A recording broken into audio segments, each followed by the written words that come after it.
welcome back to the Plutocracy Report. I'm your host, Vince Marcanti, right here on PRN.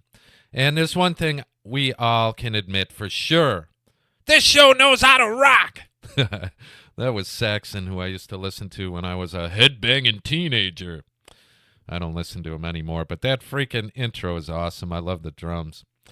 Well, I hope you all had a wonderful Christmas commercial time, and I hope you felt better than my melancholy ass was feeling. Just kind of a humbug over the holiday. I don't know why. I've just been kind of down, but you know what? I got a lot on my mind today, so I'm just going to start ranting, and I hope you'll find it interesting. And whether you want to slap me in the face or pat me on the back when I'm done, it doesn't matter. Let's just have some fun. Then, in the second half, we will get into some current events and discuss the truth about this announcement of pulling troops out of Syria and the recent political clown show, and, of course, the economy, which is going kooky, and that'll be in the second half. So you don't want to miss that. This first half will be my unhinged brain and free-form rant. So, be warned and prepared. I want y'all to remember that we live in a world of plutocratic contrived illusion. Whomever controls the language of a society creates the reality for its members. Keep that in mind and look for the truth. Okay, I'm submitting a new term. Population sedation. And it has wide-ranging aspects like sports and Hollywood and video games and commercialism. But for now, I want to address the drugging aspect of it. So, I'm sure you've heard of severe depression and bipolar disorder, and it's all, of course, considered a disability. And, of course, in our healthcare system of profit-driven irrationality, it's treated by psychotropic sedation by telling people to pop expensive pills forever. We live by plutocrat medicine, so it's not feasible to do what's best for humans. I think that should change. And that must make me a crazy socialist, huh? Obviously, there are serious psychological disorders some people will experience, from traumatic events occurring from our upbringing within our societal and family environment, and, of course, as an adult, your lifestyle that you choose and your experiences, which for some can be traumatic. Even some are self-inflicted bad choices, but whatever it may be, like if you choose to join an institution based on plunder and murder, boycott the damn military till we take it back. Anyways, most of these mental illnesses could be avoided if we had a cooperative, humane, egalitarian society. But in this system of plutocracy-induced trauma, it is common and unavoidable. In the case of war and poverty, trauma is legalized and considered unavoidable, or human nature. Oh, I hate that bullcrap. I hear it every day. I'm so sick of it. But inevitably, some people find it hard to cope, and they turn to booze or illegal drugs to self-medicate, or, if you do the legal path that Nixon would be proud of, you go to the doctor, and guess what they do? They give you drugs! Population sedation. When it comes to mental issues in this system of major pharmaceutical plutocratic influence with healthcare, and every sector, we don't look at fixing something by addressing the root cause and ending it. We simply mask the pain or try to hide it. The opioids are basically an accepted treatment in this medical paradigm. Sorry, nothing we can do. Here's some pills to help the pain. Or, here's a pill to make you not feel so bad. It doesn't cure you, but all you got to do is keep taking it forever. And no biggie, it's proven safe and effective by profiteers we can trust. If you're feeling blue, just sedate your mind, because depression is a sickness, and you don't need to address it. Just forget about it. Oh, what's wrong now? Too many pain pills? Now you can't poop? Oh, well, we got a pill for that, too. We can make you poop with these pills. And you might only get a few non-life-threatening side effects, so don't worry about it, sheepies. My friends, try to avoid the bad pills and tell others the same thing. There are natural cures for most everything, if you just believe in it, the mind heals the body if you keep the gut healthy. Focus on that. Your gut health, exercising, eating right. I'm sure there are some people who need drugs for a limited time, and some are essential for their health. I'm not talking about that. You all know pills are overprescribed and destructive in many cases, especially pertaining to depression. But of course, many others are bad too, like statins to help lower cholesterol levels in the blood. Now, maybe some stressed out, unhealthy, chubby person may need to take them right away to prevent a freaking heart attack. But he should then eat a better diet, exercise, and learn to cope with the stress from his job, or just quit the damn job. It's not worth being stressed out over it, even if you're making good money and you have a bunch of fancy things that you don't need. Your health is more important. Well, I was reading that statins only slow down heart disease progression, but a plant-based diet reverses it. I say you need exercise too, and I don't have to read about it. That's obvious to me. And even without all the research that I learned about, pertaining to anxiety and depression meds, I intuitively know popping pills is not the right and healthy way to do things and to treat these issues. I was recently reading that Big Pharma paid millions in secret settlements after antidepressants were linked to mass murder and death. Major pharmaceutical companies have spent hundreds of millions of dollars covering up lawsuits over suicides and mass murders caused by popular antidepressants, and it's not surprising to me. People depressed don't have a chemical imbalance. They're given one as a freaking treatment. It's okay to feel blue sometimes. Instead of taking a pill, you can find something that you like to do, with your hands and using your mind, and getting active in any way helps. Exercise, cooking, cleaning, building something, being in nature, and being creative in any way. Try something new, even if you suck at it.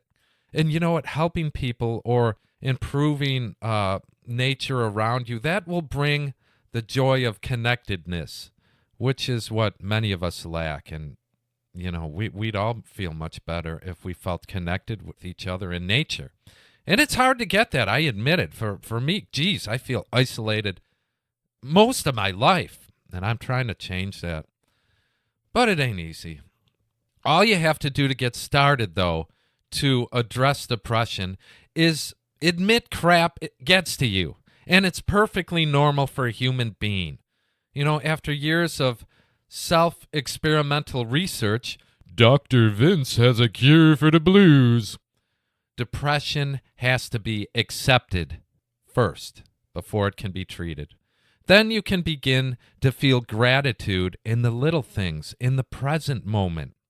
Now, I'm bringing this up today because, I get the blues.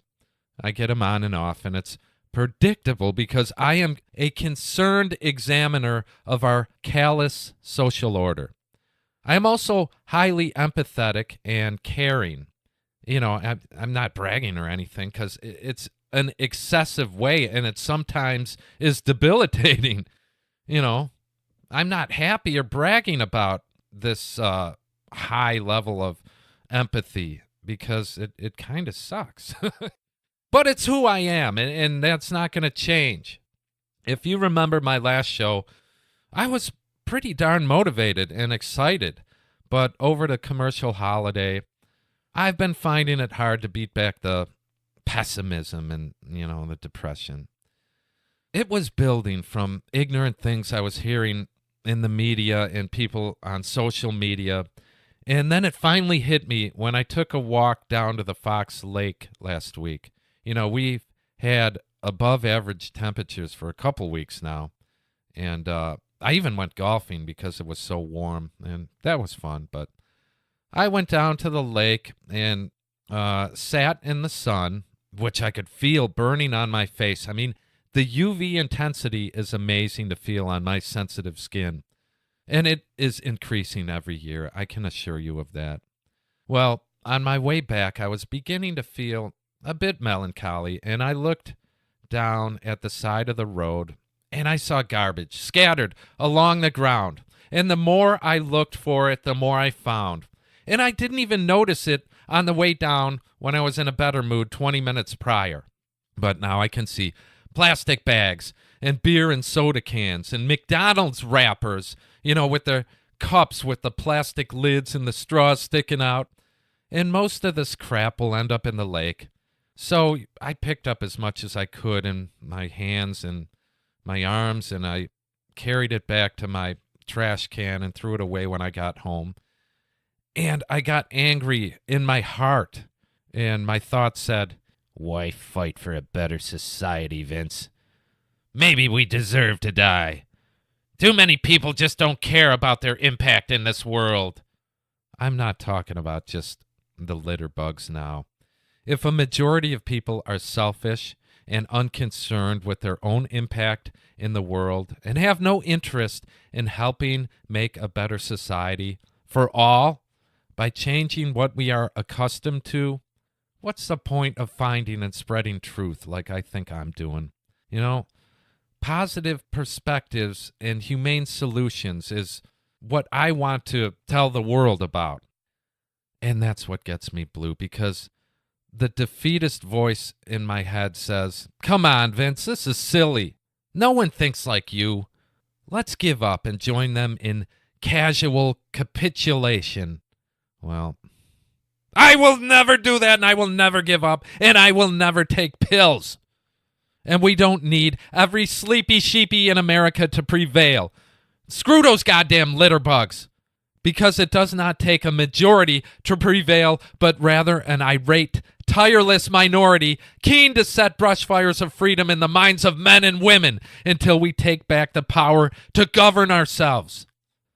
But they are trying to get us to give up, aren't they? I feel it from everywhere now. Even people you admire may be defeatists. I notice since the last show there is a media crackdown on the French protests. I don't know what's going on over there. And ever since that peculiar ISIS-linked shooting took place in their Christmas market, remember? 2 people died and 12 others were wounded, and that's freaking horrible. So it's a little hard to cast suspicion, but I'm telling you, the timing is very suspicious. And people are expendable to the sociopaths in plutocratic control structures around the world. I found no information on the protests since then, and now major distraction stories are going on. Like, Trump says we're leaving Syria, and some baggy-eyed mad dog rat quit because he's upset over it. Oh, and the government shut down over a big funding wall they want. Or a big wall they want. My hillbilly voice actually made me dumb. I think I was trying to say they shut down the government over funding for a big old wall.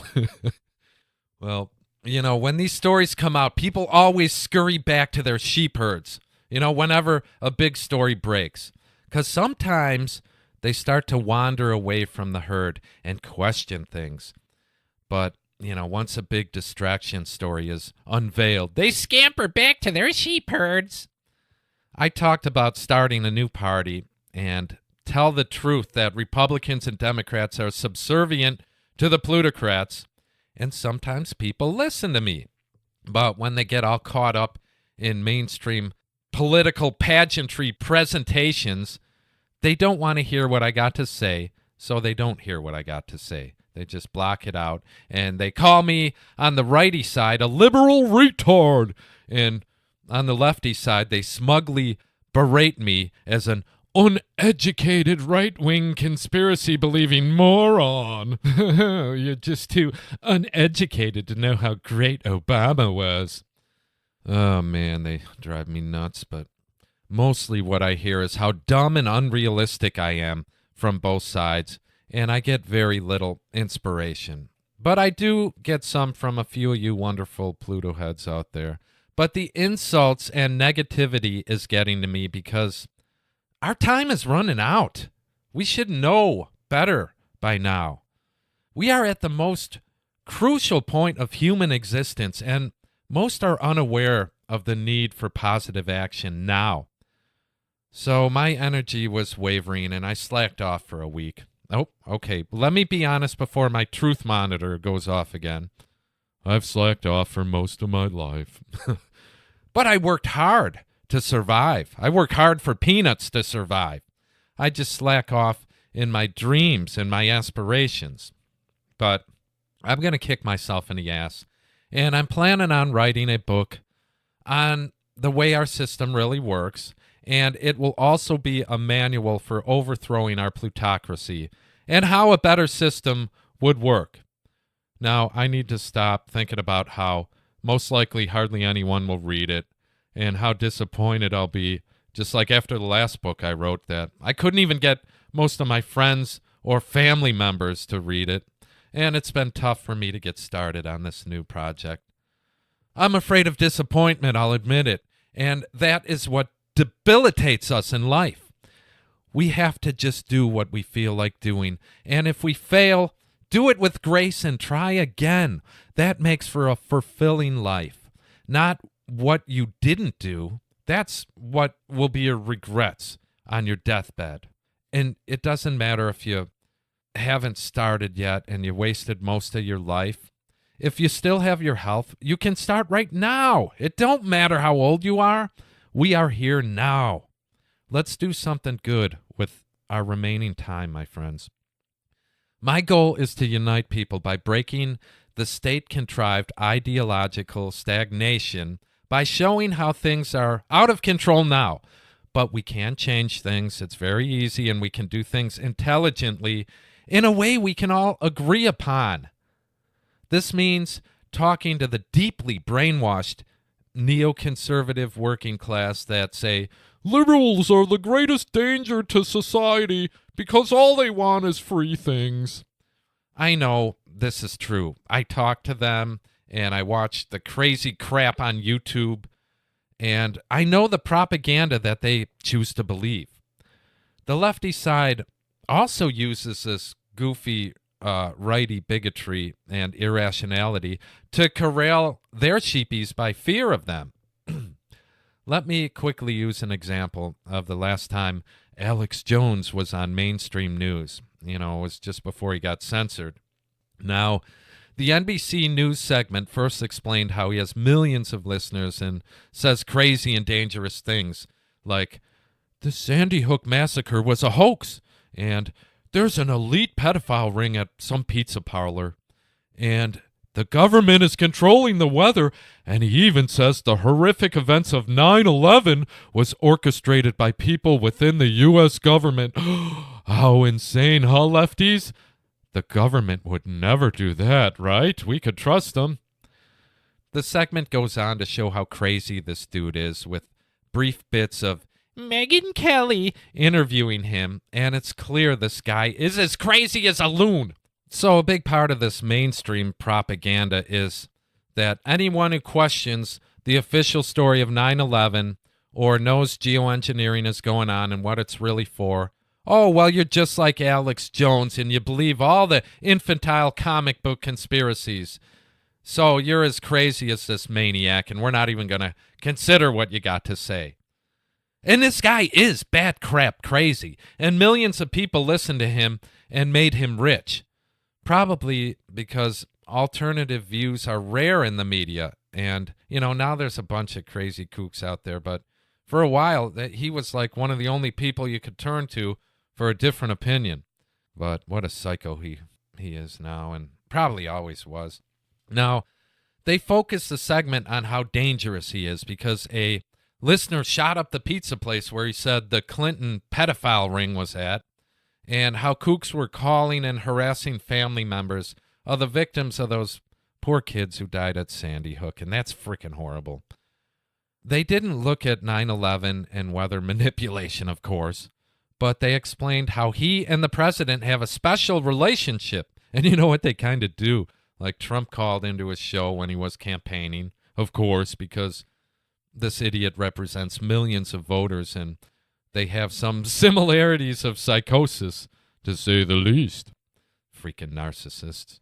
But that is perfected propaganda, and Jones is in on it, whether he admits it or not to himself. He knows it. He is an actor doing what he does for money, nothing else, and he admitted it in child custody court. You know, his ex-wife's attorney must have showed the judge video of this goof freaking out on air, and there's tons of it out there on YouTube. You could see what a nut this guy is. So, you know, he tells the truth to the judge and says, I'm just acting. None of that's real. It's a fictional persona I use, not me. He got so popular with InfoWars that he became a useful idiot, agent of division, distraction, and delusion. Why? Because he chose a side and endorses Trump and the Republicans, and his listeners think the liberals are the only problem with the world. Last week, I heard a YouTube idiot talking about, listen to this, how bad the revolution in France is. You know why? Because the protesters are liberals, and it's a disaster if they gain control, you know, because all they want is things for free.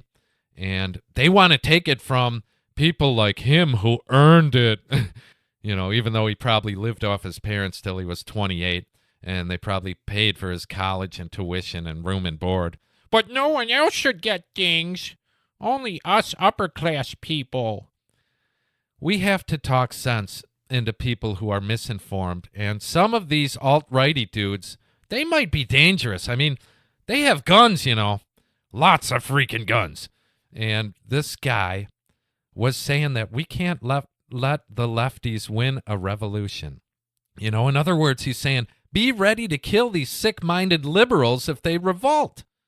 But don't worry, because at least bump stocks were made illegal by our wonderful president. So thank goodness for that. That's gun control progress for half and taking away freedoms for the other. Pick a side, sheepies. We need to make clear to the righty freaks that we are not communists.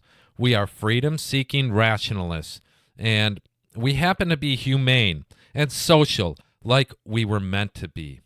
And we can have a different system that even you guys will appreciate, even though you have strong xenophobic and extremely callous ideological views for now. And everyone, including selfish idiots, can't survive without free stuff. Did you pay for the breast milk or the formula you drank when you were a newborn? Or did you pay for your own meals as a kid? How about what the earth and environment gives us for free?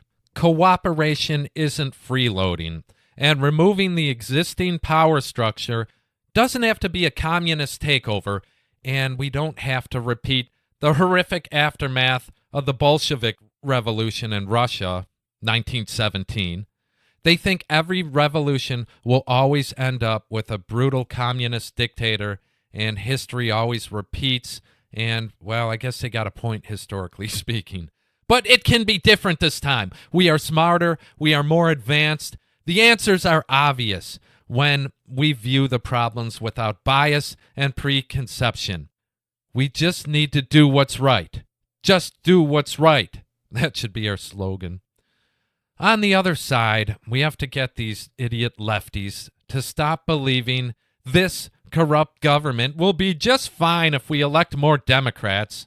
Some of them are such stubborn and smug people, they really make me sick. But we can't give up on either of the extreme sides of the dichotomy of division.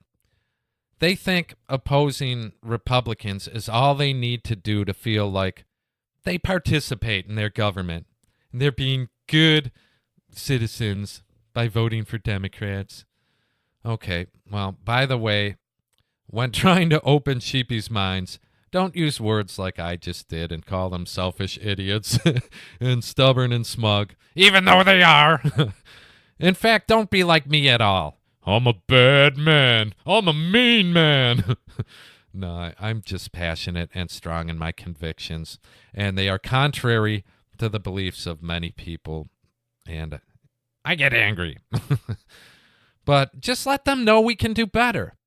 No one who is sane can deny that. Nobody can deny that.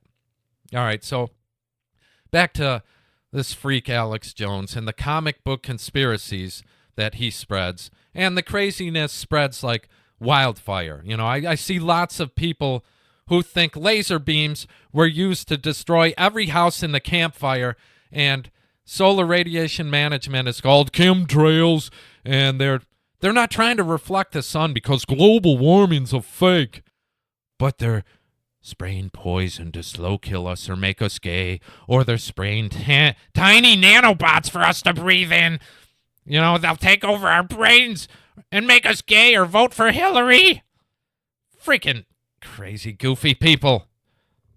Now, a newbie who hears about geoengineering, they think it's some crazy conspiracy crap from Alex Jones, and they will not rationally think about it. I've been saying this for a long time, and now I'm going to give you an example, and this is from someone many of you may know of. Guy McPherson. PRN listeners probably know who he is, and if you don't, he's a professor emeritus of natural resources and ecology and evolutionary biology. Oh boy. He is actually great at explaining the reasons we will see an abrupt warming in our climate, and explains how triggering self-reinforcing environmental feedback loops makes climate change go exponential, which leads to his underlying warm and fuzzy message that we all gonna die soon. Yep, that's what he wants everyone to know.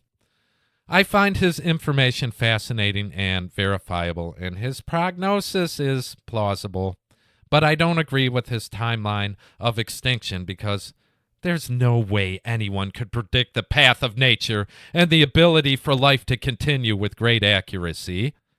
Well, this guy is certain we will be dead in 5 or 6 years, but he just can't believe the government would do solar radiation management without announcing it. 'Cause the government and military have been so honest and forthcoming in the past, right, Guy? The SRM plans and patents are there for all to see, and it's discussed in mainstream news now. They even announced an SRM project will happen in 2019.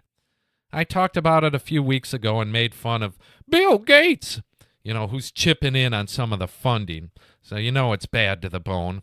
So, come on, be rational. To consider the government has already been geoengineering isn't a stretch.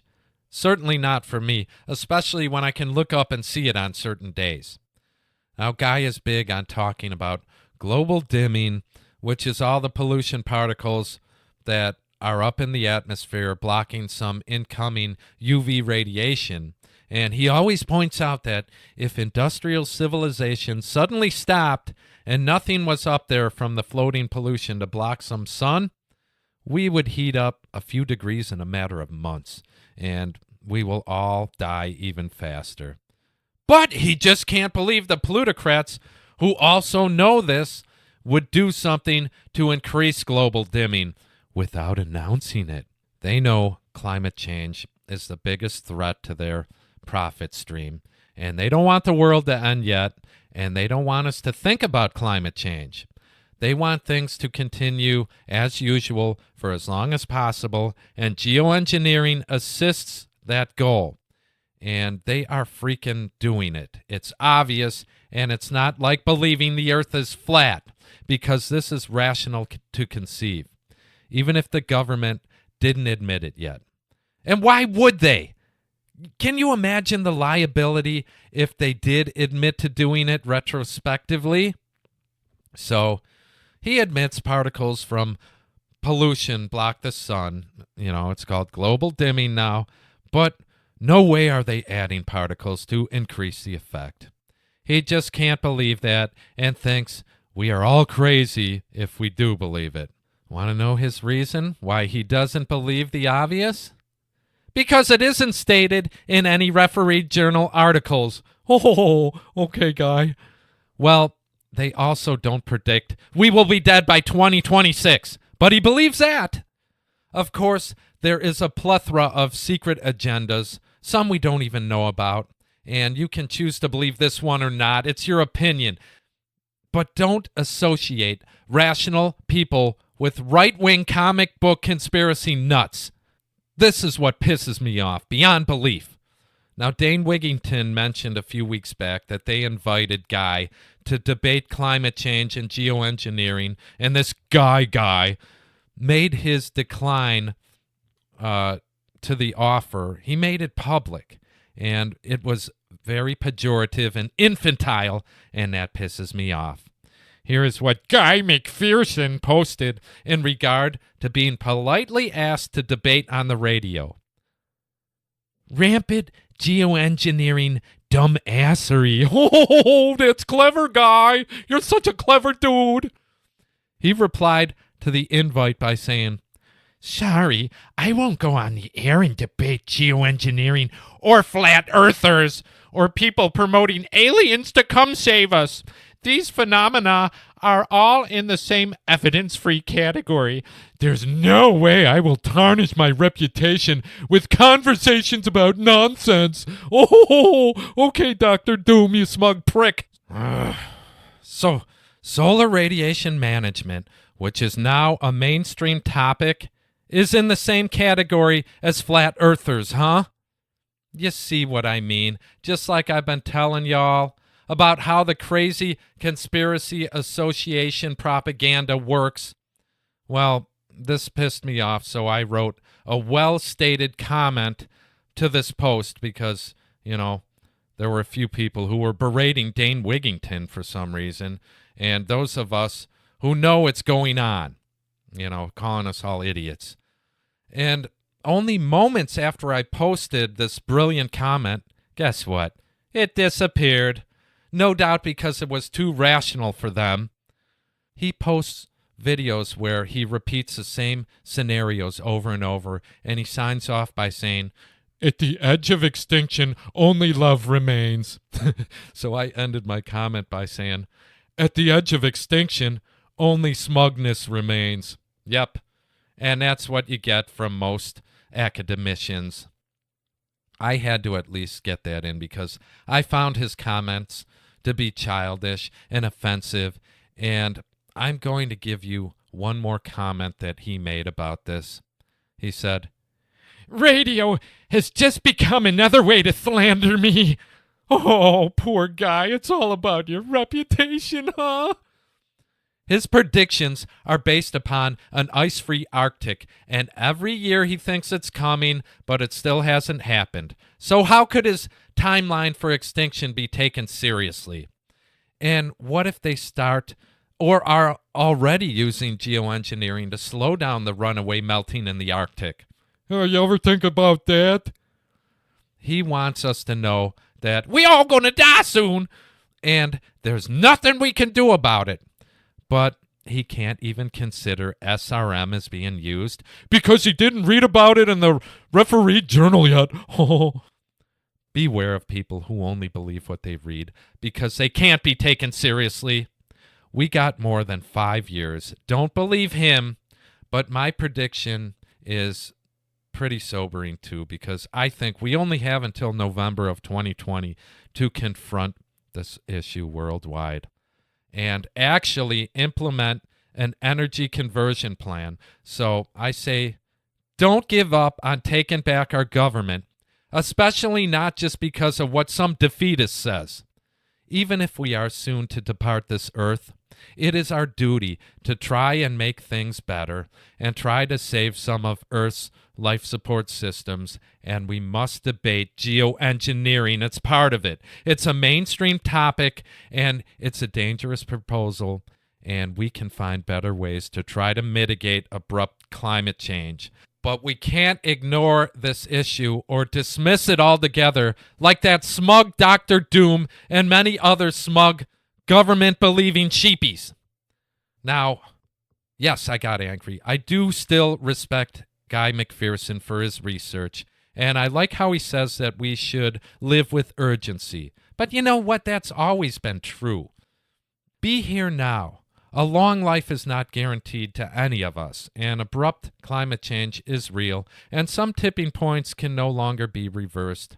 And the plutocrats, who are getting old, have no intentions to allow anything to change. Only more status quo money flow to them.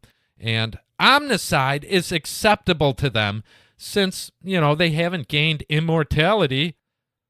I have pointed out how much I hate people who are falling for and spreading comic book conspiracy crap, like fake wildfires by direct energy weapons and fake school shootings and nanorobots and chemtrails and government-created hurricanes and flat earth and on, because people lump real conspiracy in with it. And Guy McPherson made himself an example. And if he or any other government-trusting sheepy got a problem with me, or you want to call me out on this, and you want to debate, I'm standing here. Come on, you bitches, let's go. My email is theplutocracyreport@gmail.com. So bring it. Let's hear what you got. I'll send you running back to your mama, crying like a baby, and I will maniacally laugh in your face like, ha ha ha.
Just can't break. So say you'll help me, mama, 'cause it's getting so hard. Oh,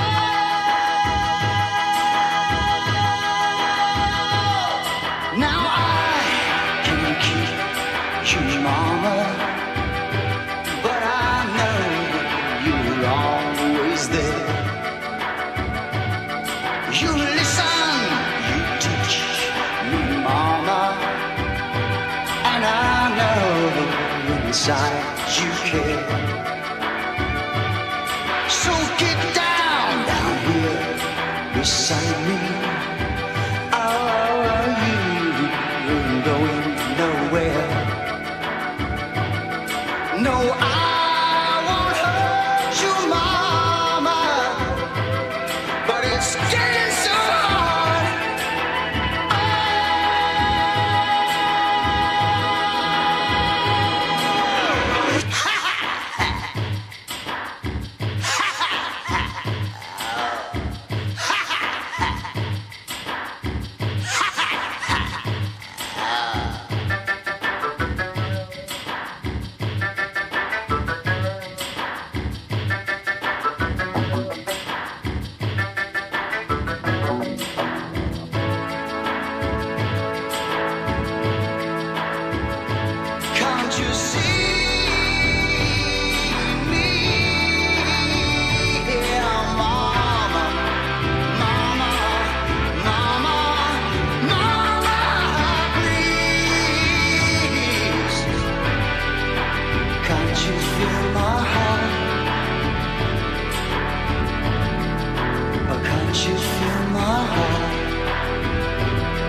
That was Mama by Genesis from 1983.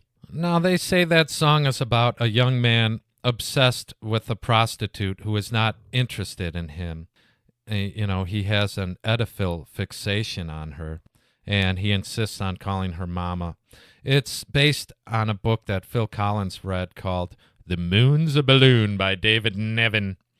In the book, a young man falls in love with an older prostitute who does not return his affections. Well, I don't know how they can claim the song is about that from the vague and sparse lyrics. But, I actually don't like Genesis very much, especially from the 80s on. It was all commercial crap to my ear. But I love that song because of that maniacal laugh he does. And the eerie music fit the mood that I'm in today and have been in for over a week. So thank you, Genesis. A good song from old Genesis when Peter Gabriel was with them awaits us at the end of the show. So look forward to that, my friends. All right. Well, now let's get into the American crap show that has been going on.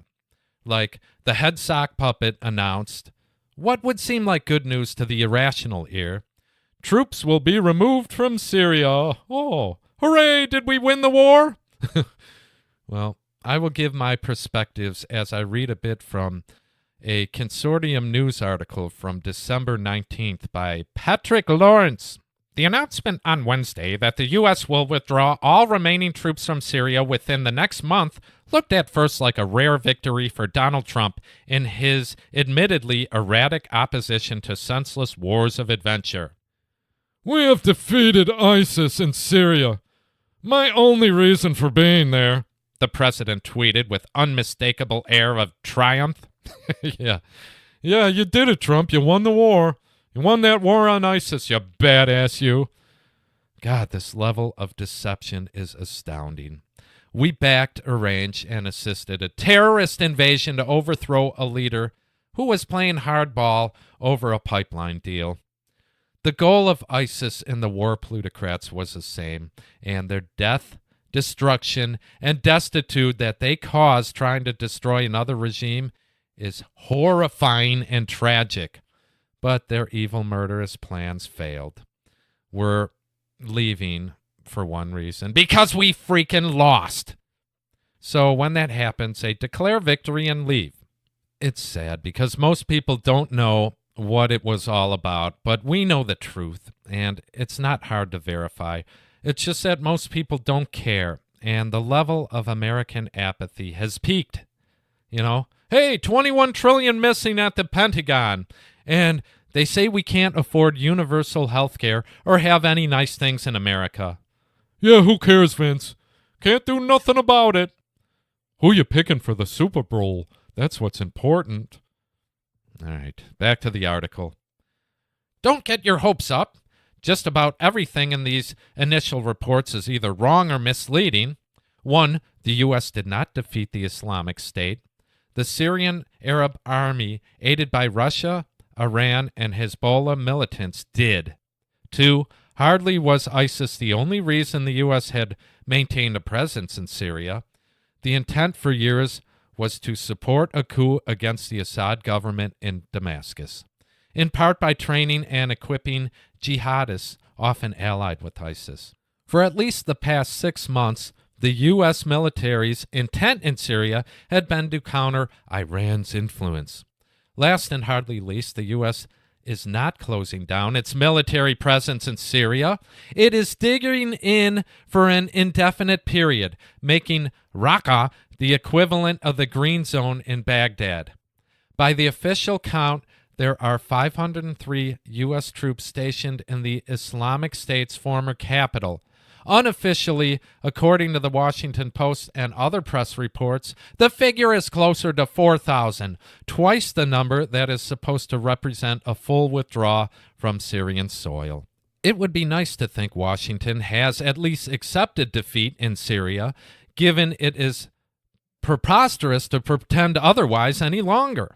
Damascus is now well into its consolidation phase.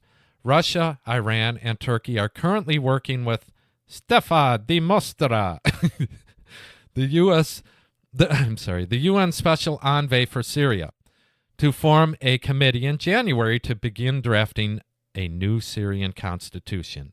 It would also be nice to think the president and commander-in-chief has the final say in his administration's policies overseas.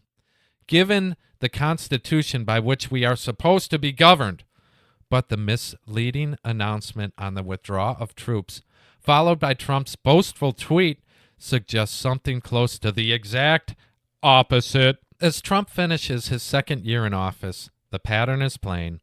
The president can have all the foreign policy ideas he wants, but the Pentagon, state, the intelligence apparatus, and the rest of what some call the deep state will either reverse, delay, or never implement any policy not to its liking. Of freaking course! I'm going to tell you again, this announcement is to distract and divide. Nothing more, and the president has nothing to do with the plans and operations of the freaking war plutocrats. This statement is great for the democracy show, and now the Democrats are the warmongers, and the Republicans are for ending war. That's incredible how their morals have flipped, and the sheepies don't even see the lunacy of it. Then you get the political pageantry headline like what they pump about Defense Secretary Mattis resigns after Trump ignored him on Syria. Yeah, okay. This puffy-eyed mad dog was on his way out anyways, so now he can get some war hawk popularity points and cause a media uproar. I'm sure he'll have a book out, in about a year. So all this is scripted crap to distract and divide the sheepies, nothing more. And it's insane. Hillary is out there saying, actions have consequences whether we are in Syria or not. The people who want to harm us are there and at war. Isolationism is weakness. Empowering ISIS is dangerous.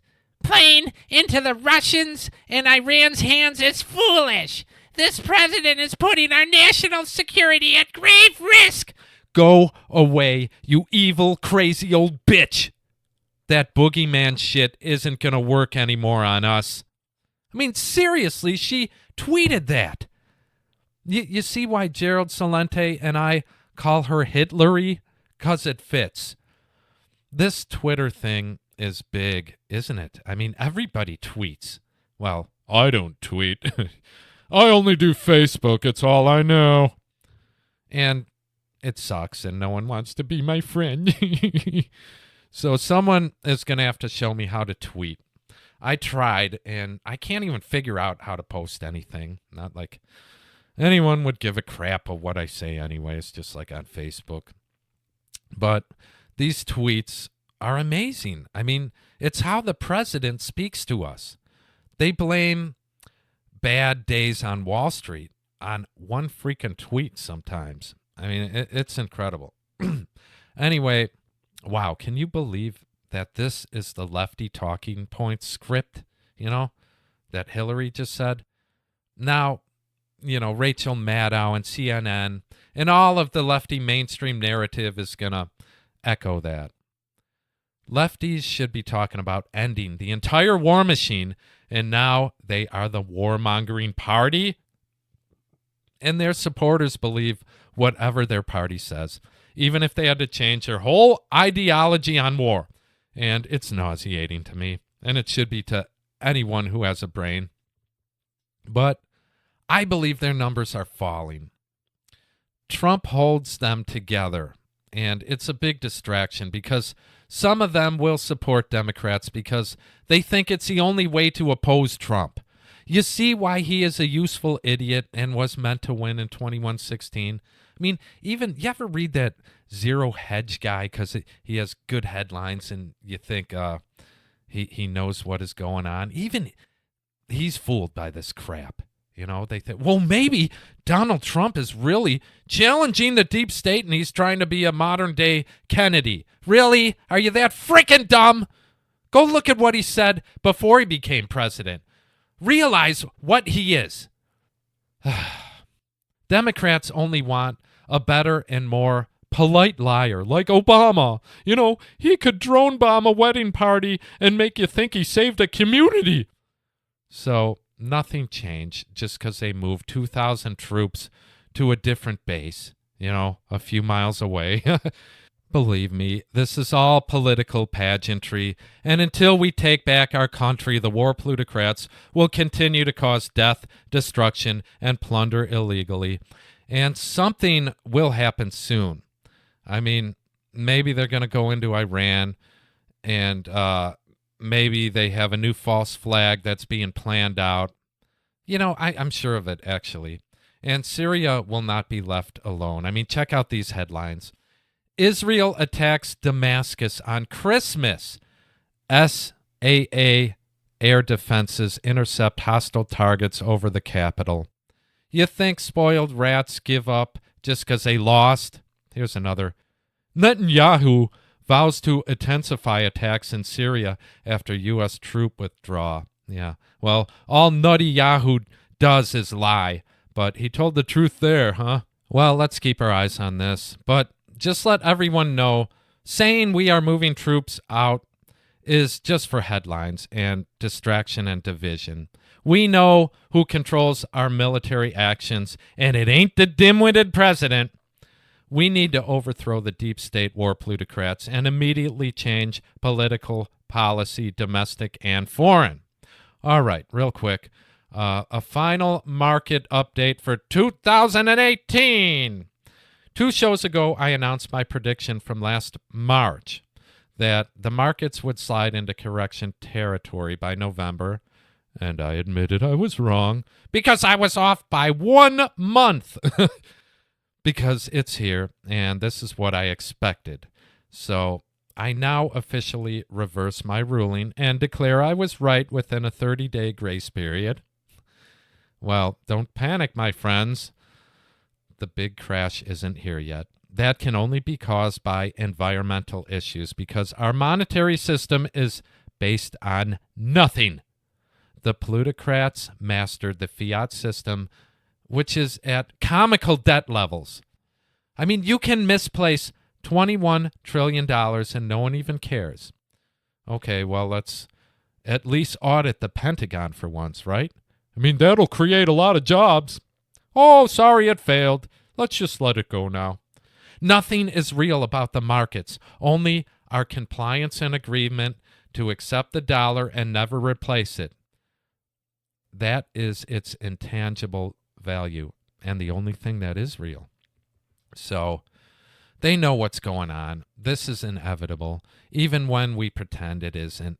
This is how it works. You get a big spike followed by a fall, and we always pretend the stock market is a living animal that can't be controlled, and the plutocrats make hay either way, on the up or the down.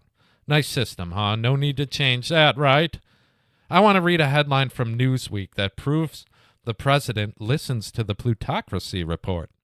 Now, I predicted that if miraculously the economy is still strong in 2020, Trump could win again. And if it tanks, he would lose. This is a headline from December 20th. Donald Trump is now worried the economy is going to cost him the election in 2020. You see, he heard me. No, I mean, if he really did listen, he would order a drone strike on me, I'm sure, because I call him some nasty things. I even joked about sleeping with his wife a few shows back, didn't I? You know, I guess Stormy Daniels came up. I am astounded by the news. Everything is fake and filtered and pathetic. Trump says, you know, the market went down only because the Fed raised interest rates. Yeah, a 1/4%. That's nothing. The blame game is still being played, and I hope everyone is seeing through the bullcrap by now. I mean, even weather reports are scripted. It's really a phony world we experience from the media in every way. You know, news and advertising. The Matrix is such a brilliant metaphor. I mean, too bad the first movie was the only good one. So think about this a minute. Christmas Eve was the worst market day in history. Then the day after Christmas was the biggest gain for the Dow Jones in history. Yeah, that seems normal, huh? Nothing suspicious about that. They said stocks rose that day because it was buoyed by an oil rally and strong holiday retail. Oh, and Trump said he won't fire the Fed chairman. So I guess everything's great now, huh? No, everything is fixed to prevent a crash, and that has been going on since 2008. But slowly things will decline. It won't be a rapid crash, and we should be preparing ourselves to be able to live small and only buy things we really need with lasting value. You know, not the crap we buy for Christmas. And don't buy crap like the Amazon Echo. Yeah, that's really handy, huh? I'm going to make a prediction for the start of 2019. A slow market decline with artificial ups mixed in with inevitable drops and a ramping up of war, which will be a great distraction. Prepare for reality, my friends. We will talk about it more. Oh, whoa, what's that noise? Is that a lawnmower in the winter? What the hell's going on? Oh, wait! It's a young Peter Gabriel. He's here. Hello, lad. Well, thanks for joining me today on the Plutocracy Report. I'm Vince Marcanti, and you know what? Maybe things are getting better. Well, at least in your wardrobe. Boy! When the sun beats down and I lie on the bench, I can always hear them talk. There's always been Ethel. Jacob, wake up, you got to tidy your room now. And then Mr. Lewis, wasn't the time that he was out on his own. Over the garden wall, two little lovers, cuckoo to you. Keep them moonlight sharp, I know what I like. And I like what I know. Getting better in your wardrobe. Stepping one beyond your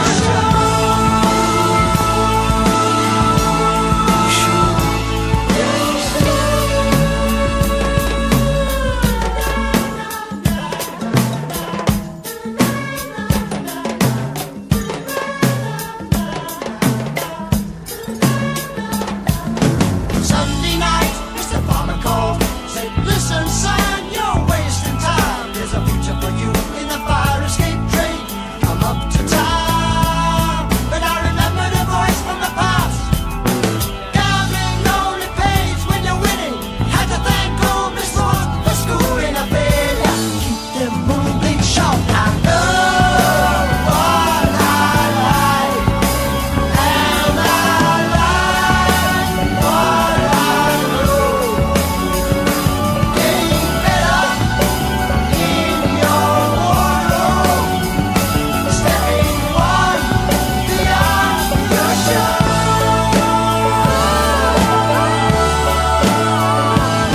I know what I like. And I like what I know. Getting better in your wardrobe. Stepping one beyond your show.